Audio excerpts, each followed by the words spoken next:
ইরানে ফের হামলার পরিকল্পনা করছে ডোনাল্ড ট্রাম্প ও নেতানিয়াহু। চুক্তিতে না বসলেই ইরানের উপর যে কোনো সময় এই যৌথ হামলা হতে পারে বলে জানিয়েছে মার্কিন ও ইসরায়েল সূত্র। সত্যি কি তাহলে আবারও যুক্তরাষ্ট্র, ইসরায়েল, ইরান যুদ্ধ দেখবে বিশ্ব? ইরানের ৩টি পারমাণবিক স্থাপনায় যুক্তরাষ্ট্রের চালানো সাম্প্রতিক হামলায় কেবল একটি কেন্দ্রে বড় ধরনের ক্ষয়ক্ষতি হয়েছে বলে একটি নতুন গোয়েন্দা মূল্যায়নে উঠে এসেছে। মার্কিন সংবাদ মাধ্যম এনবিসির বরাতে ১৭ জুলাই এই তথ্য জানিয়েছে টাইমস অফ ইসরায়েল।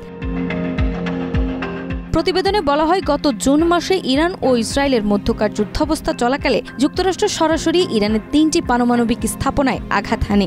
শুরুতে হামলার ক্ষয়ক্ষতি নিয়ে ভিন্ন ভিন্ন মন্তব্য দিলেও নতুন গোয়েন্দা তথ্য বলছে ৩টি লক্ষ্যবস্তুর মধ্যে ফোর্দো পারমাণবিক কেন্দ্রে উল্লেখযোগ্য ক্ষতি হয়েছে।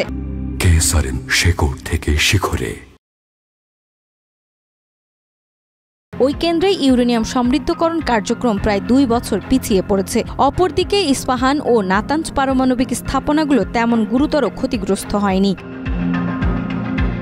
এনবিসির প্রতিবেদনে আরও বলা হয়েছে, ইরান যদি শীঘ্রই পরমাণু কর্মসূচি নিয়ে আলোচনায় না আসে, বিশেষ করে ট্রাম্প প্রশাসনের সময়কার চুক্তি পুনরুজ্জীবনের বিষয়ে কোনো আগ্রহ না দেখায়, তাহলে যুক্তরাষ্ট্র ও ইসরায়েল যৌথভাবে আবারও ইস্পাহান ও নাতাঞ্জ কেন্দ্রে হামলা চালাতে পারে। এমন চিন্তাভাবনা দুই দেশের সরকারের ভেতরেই চলমান রয়েছে।